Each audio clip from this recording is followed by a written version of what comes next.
everyone. I'm doing Jeremy's work for him. I just had to, make sure that that's recorded. I'm Dr. Destiny Preet. If you weren't here yesterday, I am one of the partners, I guess, advisors for CBOC with Jeremy. Jeremy's kind of the brainchild behind CBOC. I would say I'm more of the creative brainchild behind CBOC. He's the doer. I'm the good idea or whatever that is. But welcome. We got some amazing feedback from yesterday. So I hope that you all got something out of it. If you were here, if you didn't get anything out of it, I hope that you will get something out of it today. There is a lot today, a lot of potential today for you to kind of break out of maybe that comfort zone a little bit.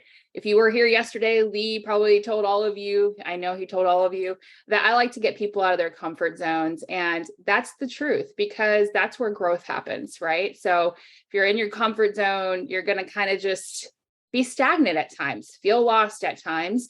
And sometimes you find out who you really are, what you really like, what you really don't like, and who you connect with and who your people are when you're outside of that comfort zone. Think about the things that, in the past that you've done where you're like, you know what, where big decisions were made or where big change happened in your life or transformation or transition, it's likely that it was correlated or connected back to some level of discomfort. So that's what we're here to do. We don't want you to be uncomfortable, but we just want you to feel like, you know what, we want to create a safe space for that discomfort, if that makes sense. So think of this as a barrier-free networking environment today. So day 2 is all about networking. So yesterday was connect. Today is network, and tomorrow is grow. And that's really what we intended to do for these 3-day sessions, is to really just connect you, build your community, and build that belongingness. Because once again, that is CBOC's mission. CBOC's mission is to build community and belongingness in this field with, each other, with, other fields, with organizations, with universities, and the list goes on and on. And it's really up to us as professionals in this field to start really just branding and marketing our field, because as many of you are experiencing and know, our field is really misbranded. When people hear psychology, they're always like, are you psychoanalyzing me? And so, some of you might be, I know that sometimes I do, not clinically, of course, but the truth is psychology comes with a stigma, and a lot of people make assumptions about our field. And yesterday I mentioned that that's, for some people, overwhelming, but I feel like it's a very opportunistic thing. You get to insert your definition of IO psychology or a related field into somebody's understanding of the field. That's a big deal. And then you get to kind of follow up with questions to them, like what irks you at the workforce, or what's challenging you? Or if it's a leader, you can ask them, what are your employees saying? And if they're like, then you're like, well, that's great, because I can help you with that. And then you get to insert yourself. I always say, if you want to think of our field as kind of like as a psychology type of through a psychology lens, you can say that what we do is we diagnose organizational problems and we triage organizational problems, and we come up with recommendations on how to fix those triage organizational problems. Although some people aren't always experiencing problems, but oftentimes you will find yourself diagnosing problems because that's what you're going to focus on. So I think it's important to kind of, if you think of it that way, it sometimes makes it a little bit even easier in your approach. And I want to encourage you all today too, to think of this, so many people are always chasing that star, that that star in the sky, like that IO psychology job title. You shouldn't do that. You shouldn't do that for a lot of reasons. The first reason is a lot of organizations don't really understand what it is that we do. So they'll get us there and they'll be like, we have an IO psychologist here. And everyone's like, what do you like? Because I've been in that situation, right? And I think many of you have. Some of these organizations have a very structured idea of what IO psychologists do, or IO psychology professionals. So most times, most IO people find themselves in any kind of job, right? Operations, human resources. You can even be in customer service. You could be in the list goes, sales. All of those jobs have what I call IOE things that you are doing, IOE things, whether it's interacting with people, whether it's talking up and down a chain of command, whether it's, coming up with, identifying problems and saying, you know what, I have a solution. Or how many of you might have started some sort of like affinity group in your organization, right? Maybe, like, for example, whenever I was at the State Department, I was like one of many veterans, but they didn't have any kind of veteran group there. And I was like, well, why don't we have just like a veteran group where we share resources? So I created an affinity group. I'm Native American. And so I've done that for a Native American culture type of awareness type of stuff too. So like maybe you've done that as well. So I just want you to think of those things as far as how you can approach your IO career path. Because the truth is, if you've seen SIOP, Society of Biopsychology, they've identified 4 career paths. And those 4 career paths, for me, they overlap. I've done everything. I've done industry, I've done government, I've done consulting, and I've done academic. Okay. And so there's not necessarily a one path fits all. And a lot of times whenever you get into a job, when you get into those regular jobs, you'll find those challenges, you'll make solutions, and then suddenly the job gets crafted around you as an IO professional. That's typically how most IO professionals end up with those very specific, what I call sexy job titles that you're seeing out there. So keep that in mind as we're moving forward today. As you're thinking about, how you want to network with others, where can you maybe like provide that value? Because later today, we're going to talk about yourself as a resource. And I think it's so important when we talk about that, because people tend to take it to the extreme. They're like, I don't know about, that one topic and that one thing and that. No, it's about, where do people come to you for advice about? What do friends come to you about? What did your family ask you about? Like, we're going to get down to the core of like what your value is and what your, specialty is, because the truth is you all have something to provide. A lot of people are like, well, I don't have anything. I don't know anything. Every single one of you absolutely should. And you are a mentor to others. So you have something that you can mentor, whether it's, I went through this process, I didn't like it, and I'm going to tell others behind me so they don't go through it. Or whether it's, I know this one thing, I'm really good at it, and people come to me, so I'm going to help others with that thing. So think about it in that way, rather than the title mentor feeling so burdensome and large that you can't live up to that title. Okay. The idea is that you are absolutely capable and able to mentor, to coach, to guide, and to network with others, and to create a resource for yourself and for others. So food for thought as we're moving forward today. Today will be, like I said, for some of you, maybe a little uncomfortable. What I did, I tried to add a little fun to these things. I don't know if, I guess it depends on your definition of fun, right? Like my definition of fun might not be yours. I get that.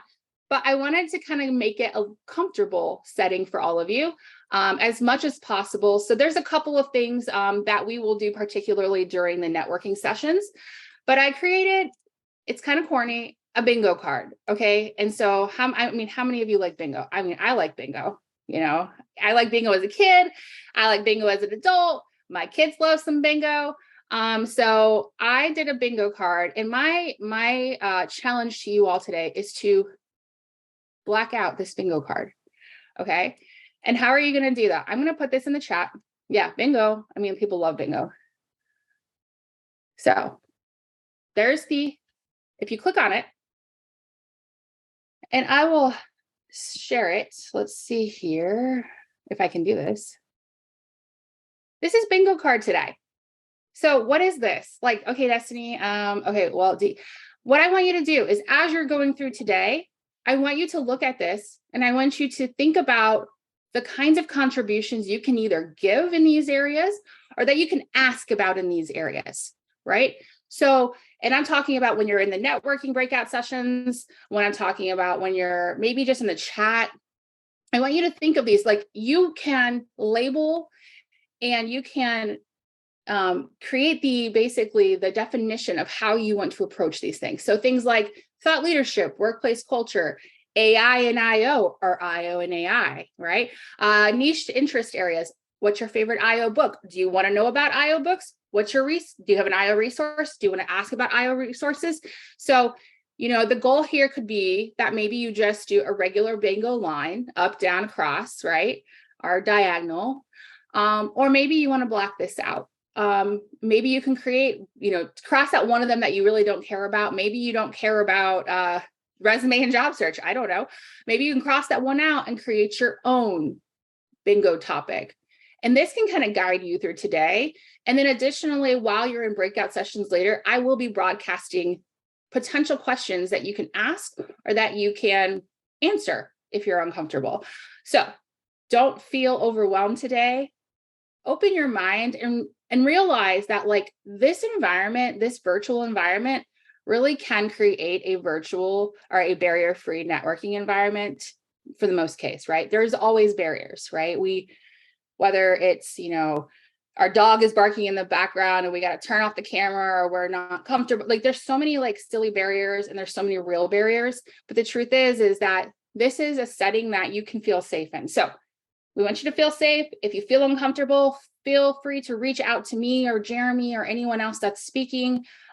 Please let us know. And you do not have to do anything you don't want to do. So please don't do that. Okay. Other than that, I hope that you all have fun. I hope that you learn something, and please share, because the idea of you sharing and commenting and engaging on our post and on all these things is that other people are curious. They are curious, aren't they, Jeremy? We've had like over 2,000 people curious about what we're doing because they've, signed up or they've, registered and they just haven't shown up. So they're curious and they want to be here, but maybe they don't feel comfortable. So whenever there are other people out there that are engaging and talking about these things, it makes people, more comfortable, and it makes us as a community more approachable. So food for thought as you're moving forward today. And Jeremy, did I miss anything? You didn't miss anything. Okay. Anything you want to add? Oh yeah. There's, I think, 10 things that were so important that you mentioned very specifically. I should have been taking notes, but I was just like captivated. So it's really good. So for today, and I think it's really now that you lay it out like that, I think it's great that we're starting out with the speed networking thing in 15 minutes. And once we start that session, I want to go over a couple brief points. So in 15 minutes, I want to talk about a couple of these things. There's this book called Relationship Economics by David Noor. I get these, you can get them at like executivebooksummary.com or whatever, but they're 5 pages. I try to read one every morning, a different book every morning. And it takes about 20 minutes to read, and I highlight and I do all these things. And for these sessions, I'm okay, what's relevant? So I pull up. Luckily for today's, I had already gone through it and I have some notes, but I'll share some very specific things in terms of how do you get the most out of networking in terms of the value that you add, and focus and that kind of thing. Just some tips and pointers, but I'll leave that for then. I think the theme for today is really like within the chat, and how can you take the theme of networking and really just hone in on it. So use the chat, use the live discussion when you're speaking up to speak about what's important to you, what you've seen that's important to other people. Also, if you can, again, it's not required at all, but cameras on is always very good. We get it. Some of you are at work. You can't have a camera on. You're doing other things, but that is always good. I was actually thinking last night, I was like, oh my gosh, what if we had these things and it was just me and Destiny with all cameras off? So that's like an extreme, and that would be pretty difficult. So luckily we have people with cameras on, but it's not. And back to it. So Destiny, switching topics here. Destiny was saying about, and one of our themes for today is the competitive advantage, hire an IO psychology professional. So start to think throughout the sessions, because that one starts at 2:00. We'll have people here that are interested in, okay, what can you do for my company? And who knows, you may decide to share something, or you may decide to speak up, and that you may get contacted by somebody because, hey, they think this person is someone I want to talk to. It's about relationship economics, which just happens to be the title of this, which I guess it's fresh in my mind, which is why I said relationship economics. But back to what Destiny was saying about not necessarily needing to get directly into your dream IO role. Yesterday, we talked about Trip Braden, who thinks that IOs, a lot of people in the IO field should start off in operations to get a feel of of companies and what companies are looking for and how it actually is when you're a boot on the ground. And Destiny, you also said something, it was said perfectly, but all I have is an image. So I'll go with the image in my head of what you said, which is you start a job and basically the job becomes this blanket that's wrapped around you, kind of rather than the other way around, because you start to make it into that type of IO job. And you never know. I talk to a lot of people and they say, well, it's not exactly what I want to do, so I didn't take the job. When one of my first jobs in the IO space wasn't exactly what I wanted to do, but once I got there, I was able to shave it, change this here, be a change agent, do all kinds of things. And by the time I was done, in 3.5 years at that job, before I went on to do my own consulting and coaching, I had made it into every single thing I had ever wanted to do. Sometimes you don't have that, especially within the bigger organizations, you don't have that type of flexibility, but you do have some flexibility no matter what. So it's about that experience, and these things don't have to happen, of course, right away. And back to what Destiny was saying about what was the name of the books you read? So this particular book is called Relationship Economics. You can go to, I think it's, I got these from somewhere else, but www.summary.com, you can get book summaries.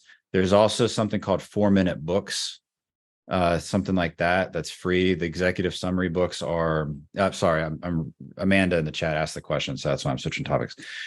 The summary.com, you pay for them. I ended up, excuse me, I ended up getting these on Fiverr. I got like 201 of them for like $15. And then I realized that they were no longer available. So I'm wondering if maybe they shouldn't have been handing them out. But anyway, I have them. So back to not having to know everything. And yesterday we talked about imposter syndrome a lot, but you don't have to know everything. You don't have to be, when you get into a job, you don't have to be too scared or think that a job is going to be too big for you. Because a big part of that, we talk about this a lot, Lee talks about this a lot, is really just asking questions. I do executive coaching, and the biggest industry I do executive coaching in is biopharma and biotech. I don't know anything about biopharma and pharmaceuticals and biotech and machines that can help people do surgeries. I don't know anything about that. But I'll tell you what, I've learned a lot in the process, because I ask good questions and I know certain things that I don't know, but I'm able to coach and I'm able to strategize with executives in some really difficult situations because of the competencies that I do have and that I do lean on. And then I continue to hone them throughout my experiences with these different individuals. I learn about them. I learn about what the wants and needs are of particular industries. I learn about specific challenges they face. Then I can say, well, if they're facing this challenge in this particular industry, I'm going to guess that other industries are facing a similar challenges, because just like as humans, we could all lay out probably 100 challenges that we have as humans. And I'm just going to guess that most of us would have crossover in those challenges. It's the same with companies.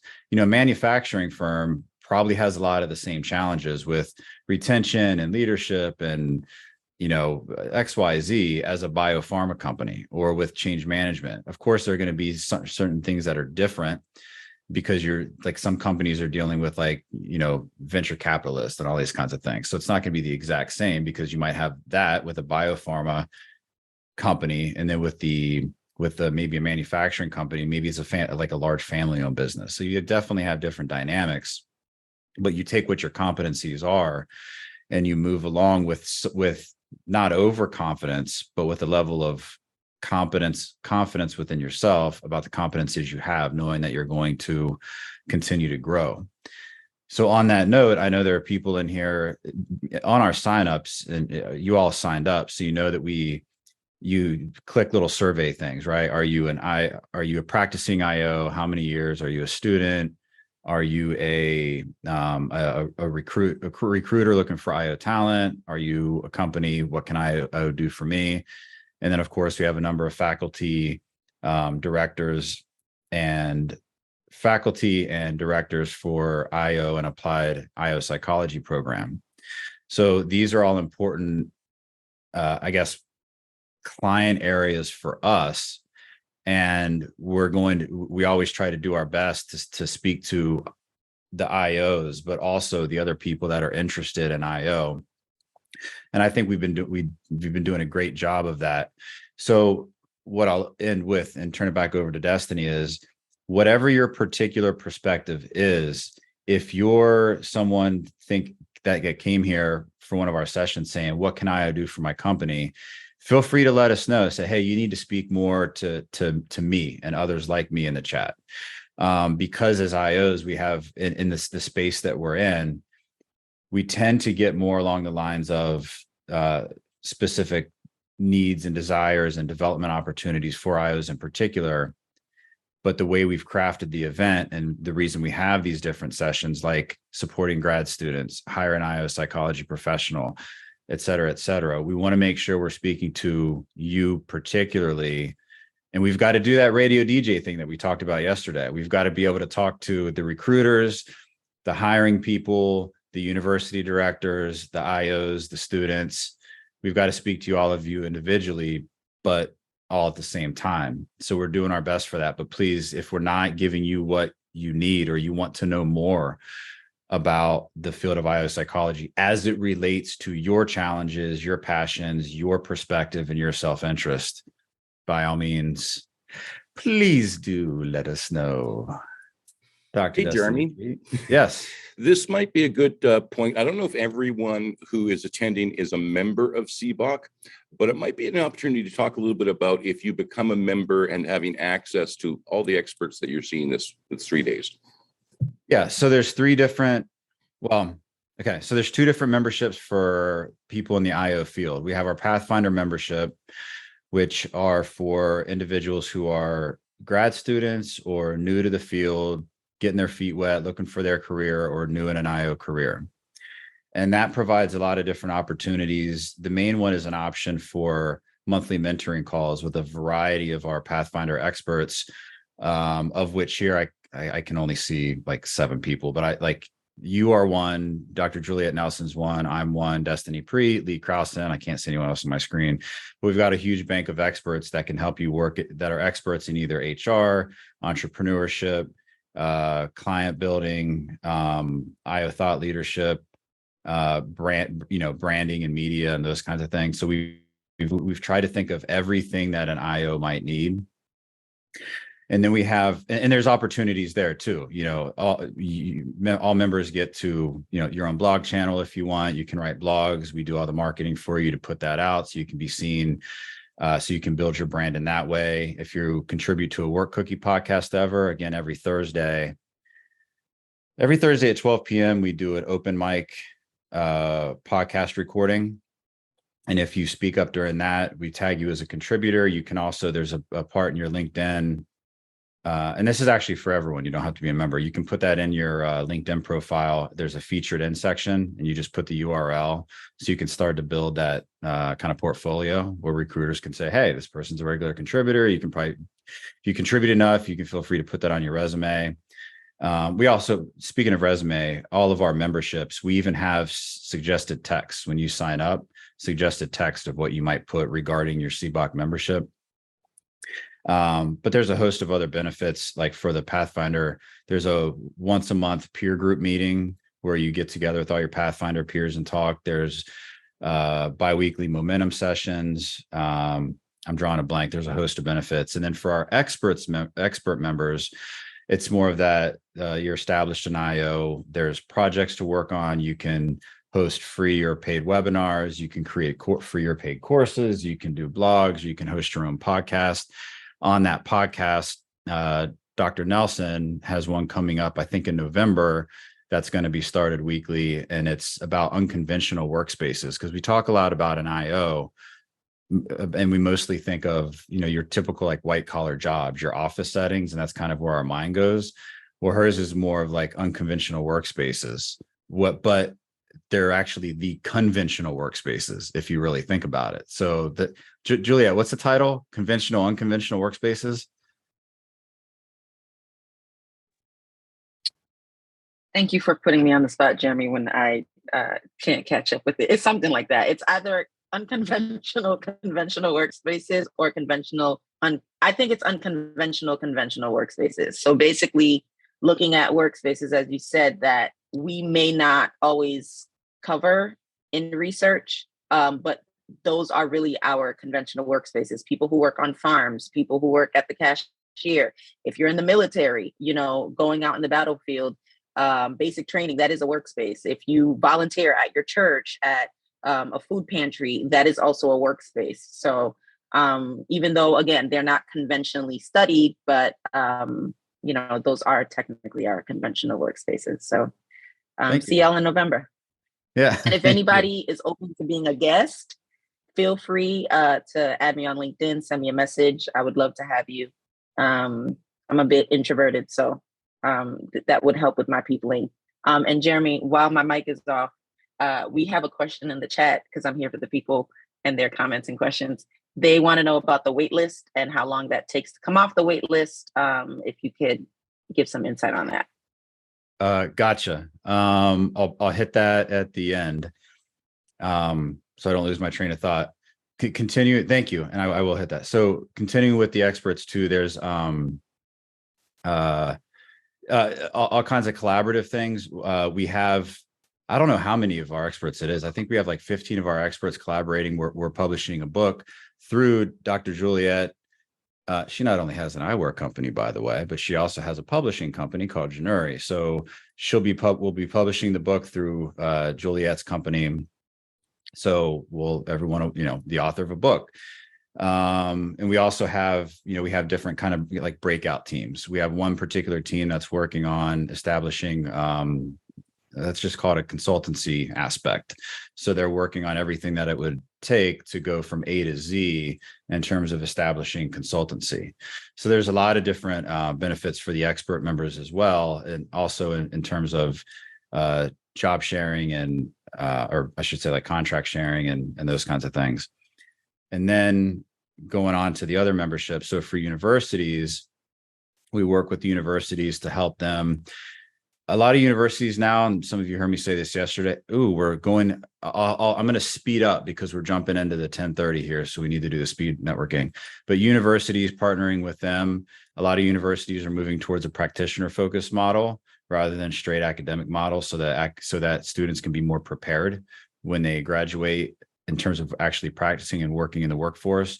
So we have a full-blown program there where we can help with the curriculum, review it, put our stamp of approval on it. And also we have a Pathfinder on Steroids university program where we do the heavy lifting for them and engage their students XYZ. Then of course, CBOC for Businesses, where we do project work, consulting work for organizations, mid and senior level coaching, and also executive coaching. And then for recruiters, it is officially launched, but we haven't officially launched it, where recruiters can have, it's a very, very dynamic and engaging process, which we're very excited about for all of our IOs in our community, where they can post their job, but not just post it, but we have 5, I think, different methods in which our IO community can engage with the hiring manager directly. So that's exciting as well. As far as the wait list, we talked about a little bit about this yesterday. The wait list, it's never been longer than a month. Sometimes it's a couple days. The average, I would say, is a week or 2. One of the reasons for the wait list is it's really important for the onboarding aspect of it. Anytime a new member joins, Destiny or I will have a conversation with those new members.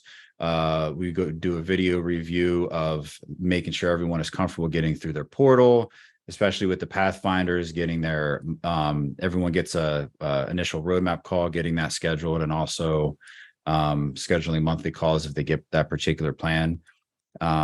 So that's in terms of the timeline for the wait list.